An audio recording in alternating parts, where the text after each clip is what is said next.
हम भटकते हैं। किसी ने कह दिया कि ऐसा करना है, वहां चले जाओ। थोड़े दिन हमने शिव जी पर जल चढ़ाया, थोड़े दिन हमने भगवान शंकर पर जल अर्पित करा, थोड़े दिन हमने भगवान शिव पर जल समर्पित करा, और जल चढ़ाते चढ़ाते चढ़ाते चढ़ाते थोड़े थोड़े दिन बाद हमें खुद के दौरे उठने लगते हैं। अरे मन में भगवान हमारी नहीं सुन रहा, फिर इधर चले गए उधर चले गए, डोलते फिरे सारी दुनिया में डोले, आखिरी में फिर शरणागति शिव की ही पाए हो। इसलिए निवेदन है, कहीं नहीं जाना, सारी समस्या का हल एक लोटा जल। अपन एक लोटा जल महादेव को समर्पित कर रहे हैं। महादेव को जल चढ़ाना मतलब अपना हाथ शंकर को पकड़ा। जितने विश्वास के साथ आप शिव को जल समर्पित करते हो, शिव उसको स्वीकार करता है। ऐरावतेश्वर महादेव की कथा कहती है, मंथन में ऐरावत हाथी निकला। मंथन में ऐरावत हाथी निकला, और ऐरावत हाथी जब मंथन में निकला, निकलने के बाद उस हाथी को इंद्र को प्रदान कर दिया। इंद्र ऐरावत हाथी को लिया। एक बार सची देवी को थोड़ा सा क्रोध आ गया। यहां तक ऐरावत हाथी पर सची देवी ने अपशब्दों के बाणों पर बाण चला दिए। इतना क्रोध ऐरावत हाथी को आ गया कि अब मैं करूं क्या। पर मुझे भगवान नारायण ने इंद्र को दिया, क्या करा जाए, क्या करूं मैं।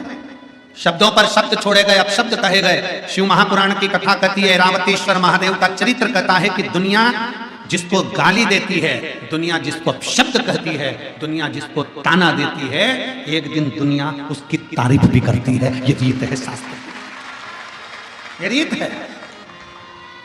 कोई लेट बनता है, कोई जल्दी बनता है। शिव को जल चढ़ाने वाला एक दिन सेठ जरूर बनता है। हो सकता है थोड़ा समय लग जाए, हो सकता है। एक पत्र कल था, कल की कथा में एक पत्र था।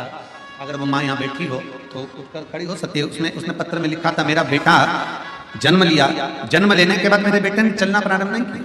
मेरा बेटा ना हाथ हिलाता, ना पाँव हिलाता, ना बोल पाता, ना सुन पाता। निपट डॉक्टर को दिखाया, उस बेटे का फोटो भी उन्होंने लगाया। अगर वो बेटी हो तो अपने बच्चे को अगर लेकर बैठी, तो मेरा बेटा जब चल नहीं पाता था, बोल नहीं पाता था, उसका उसने फोटो भी लगाया था बच्चे का। ना बोल पाता, ना चल पाता। डॉक्टरों ने भी जवाब दे दिया। मैंने 3 हॉस्पिटल, उसमें हॉस्पिटल का नाम लिखा, मैं 3 जगह पर गई, 3 जगह जाकर मैंने हॉस्पिटल में दिखाया। पर बच्चे के लिए डॉक्टरों ने मना कर दिया था, ना ये बोलेगा ना कभी चलेगा। पर शंकर के मंदिर उसको गोदी में लेकर जाती थी और बाबा के नंदी के पास बिठाकर शिव को जल उसका हाथ लगवाकर चढ़ा देती थी। वही जल उसको पिलाती और शरीर पर लगा देती। आज मेरा बेटा चलने भी लगा, सुनने भी लगा, बोलने भी लगा। अगर वो बच्चा यहाँ बैठा हो तो आ सकती है माँ, ढूंढेंगे तो थोड़ा समय लग सकता है। शिव तत्व की प्राप्ति। ऐरावतेश्वर महादेव की कथा कर रही है कि कभी हिम्मत मत। हाथी जब इंद्र को मिल गया और इंद्र ने सम्मान नहीं करा ऐरावत हाथी का, आखिरी में देवताओं को लगने लगा ये तो अब शब्द। ऐरावत हाथी को जहां माता लक्ष्मी अपना भाई कह रही है, ऐरावत हाथी को जहां भगवान नारायण सम्मान दे रहे हैं, उस ऐरावत हाथी को इंद्रदेव और इंद्रदेव की धर्मपत्नी माता सची जानवर कहकर पुकार रही, पशु कहकर पुकार, पशु अब शब्द कहकर। और पशु कहकर जब पुकारा, ऐरावत हाथी को ठीक नहीं लगा। ऐरावत हाथी भगवान नारायण के पास आए, स्वामी मेरा अपमान किया जा रहा। अब शब्द कहेगा। अब तो इंद्र ने जितनी सभा में लोग बैठे थे, इंद्र की सभा में जितने जाते थे, सबसे कह दिया कि इस ऐरावत हाथी को पशु ही कहा जाए, इसमें पशु की वृत्ति है, इसको पशु ही कहा जाए। सब पशु कहने लगे, अब शब्द कहने लगे। दे ताना दे तो उससे देने से कौन सा फर्क पड़ता है, अब शब्द कहने से कौन सा फर्क पड़ता है। परम पूज्य राम कथा के रसिक संत शिरोमणि श्री मुरारी बापू जी कहते हैं अपनी भाषा में, महाराज मुरारी बापू जी कहते हैं अपनी भाषा में, परम पूज्य मुरारी बापू जी अपनी भाषा में कहते हैं कि जब कोई निंदा करे, जब कोई अपशब्द कहे, जब कोई ताना दे, जब कोई गाली दे, तो भगवान के मंदिर में जाकर एक दिया अलग से लगाया करो कि अब तुम उन्नति की सीढ़ी पर चढ़ना प्रारंभ हो गए। अब तुम उन्नति की सीढ़ी पर चढ़ना प्रारंभ हो गए हो, मतलब तुम्हारी निंदा प्रारंभ हो गई। निंदा उसी की होती है जो आगे बढ़ता है, जो पड़ा हुआ है, जो किसी काम का नहीं, उसकी क्या निंदा होगी। रेल के जितने डब्बे होते हैं वो डब्बे काले होते नहीं, रेल में केवल इंजन ही काला होता है, क्योंकि इंजन खींच कर लेकर जाता है, जो आगे चलता है, जो आगे बढ़ता है, मुंडा उसी को काला करना पड़ता है, अब शब्द उसी को सुनना पड़ता है। विष्णु पुराण, मत्स्य पुराण, नर्मदा पुराण, जितनी पुराण है सारी पुराण के यजमानों के नाम है, पर शिव महापुराण का यजमान कोई नहीं बन पाया। शिव महापुराण का यजमान तो केवल शंकर को ही बनना पड़ा।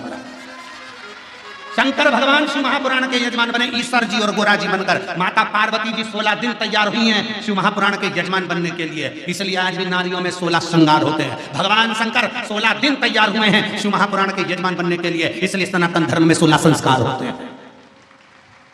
भगवान 16 दिन तक तैयार हुए, तब ईश्वर जी गोरा जी बने, तब गणा और गौर बने। देवर्षि नारद देखकर थकित रह गए शंकर भगवान का स्वरूप, कि शंकर भगवान जब शादी करने गए तो दूल्हे नहीं बने, शंकर भगवान जब विवाह करने गए तो सुंदर नहीं सजे, जब शंकर भगवान के घर में बच्चे हुए तब सुंदर नहीं सजे, और शंकर भगवान जब कथा सुनने के लिए जा रहे हैं, उस चंचुला देवी के पति को मोक्ष देने के लिए जा रहे हैं, तो ईश्वर जी और गोरा जी बनकर, गणा और गौर बनकर जा रहे हैं, ईश्वर जी और गोरा जी बनकर जा रहे हैं। आज भी भारत की भूमि पर गणगौर की पूजन होती है, राजस्थान में गणागौर की लोग पूजन करते हैं, ईश्वर जी गोरा जी का पूजन करते हैं 16 दिन तक, क्योंकि शंकर पार्वती जी शिव महापुराण के यजमान बनकर पहुंचे हैं। तुम रूका जी कथा कर रहे हैं, शंकर पार्वती सामने बैठकर कथा सुन रहे हैं।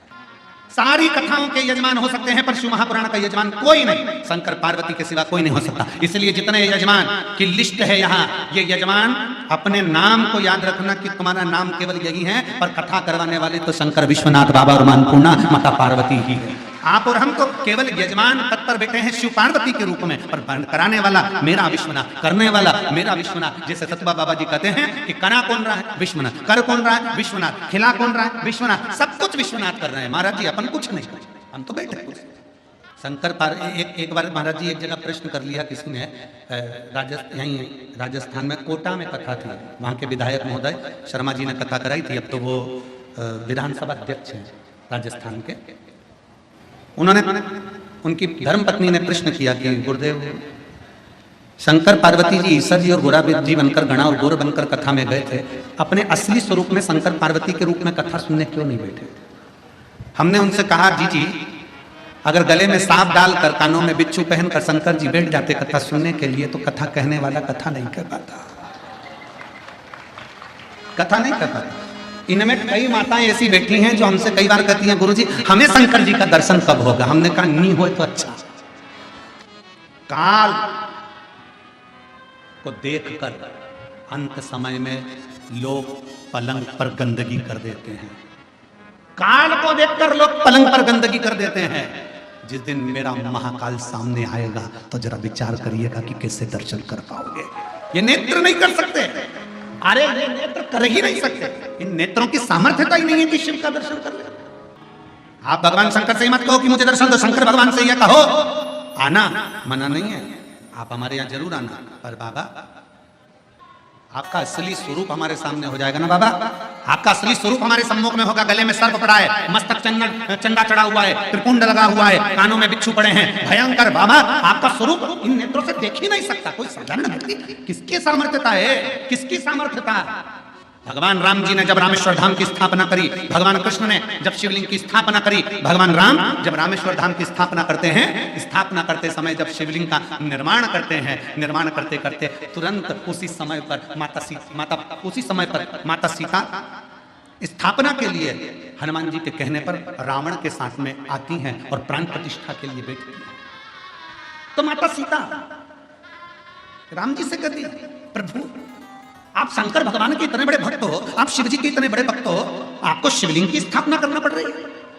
प्रभु आप शंकर भगवान को कहते तो शंकर भगवान आ जाते, आपने शिवलिंग की स्थापना क्यों करी है? सती सीता माता पूछ रही हैं, प्रभु आप कहते तो भोलेनाथ जी आ जाते, माता पार्वती के साथ आ जाते, परंतु आपने ये शिवलिंग की स्थापना क्यों करी?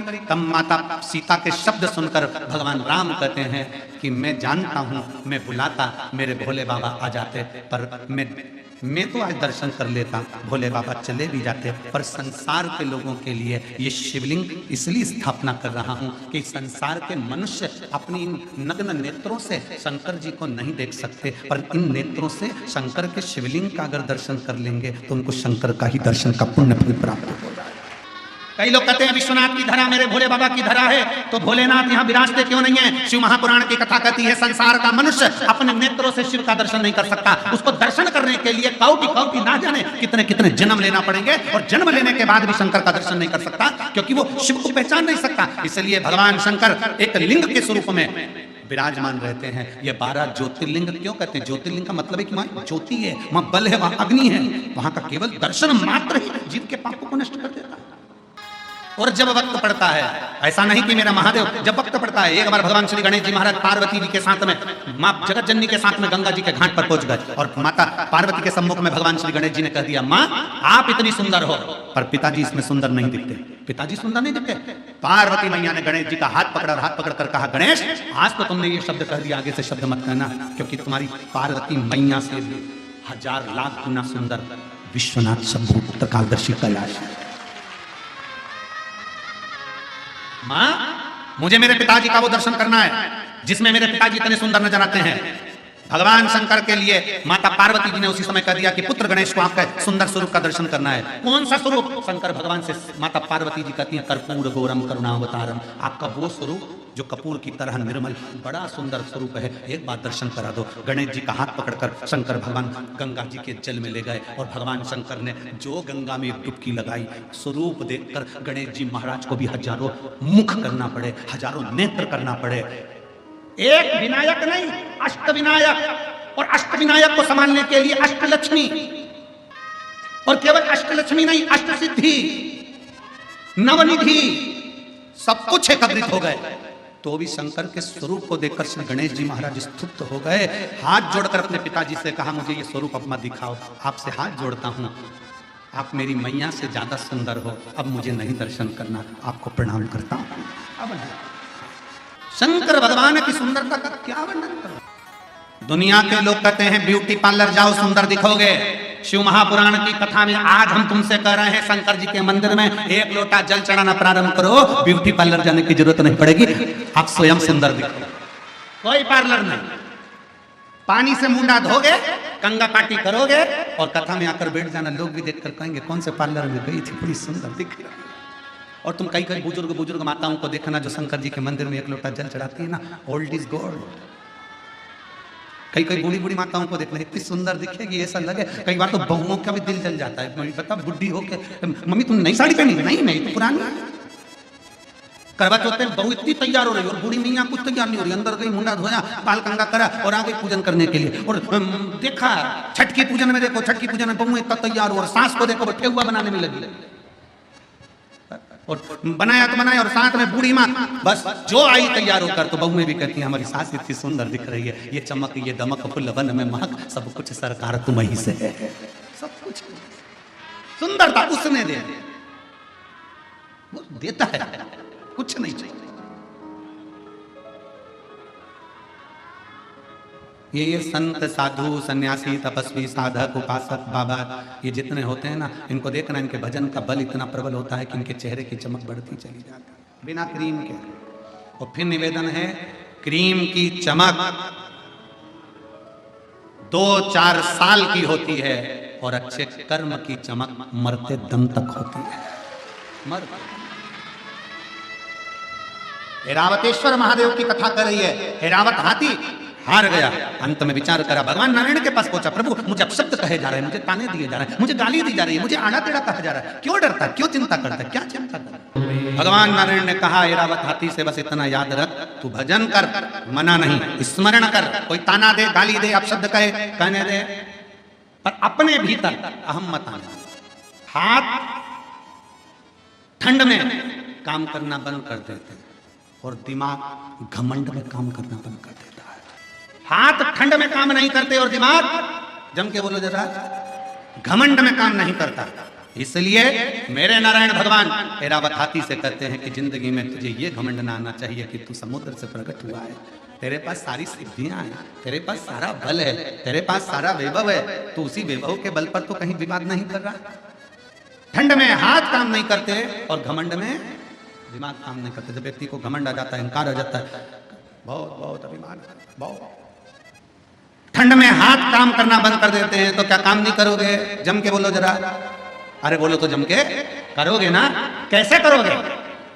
कैसे करोगे? हाथों को थोड़ा कम्बल में, रजाई में, ग्लव्स में थोड़ा दबा कर रखो। थोड़ा दबा कर रखोगे तो उसमें गर्मी रहेगी तो काम कर सकोगे। उसी तरह दिमाग को थोड़ा शिव पुराण में दबा के रखो तो जिससे ये घमंड उत्पन्न नहीं होगा, गर्मी बनी रहेगी। शिव महापुराण की कथा, भगवान शंकर की कथा, शिव तत्व की कथा ये हमको सिखाती है।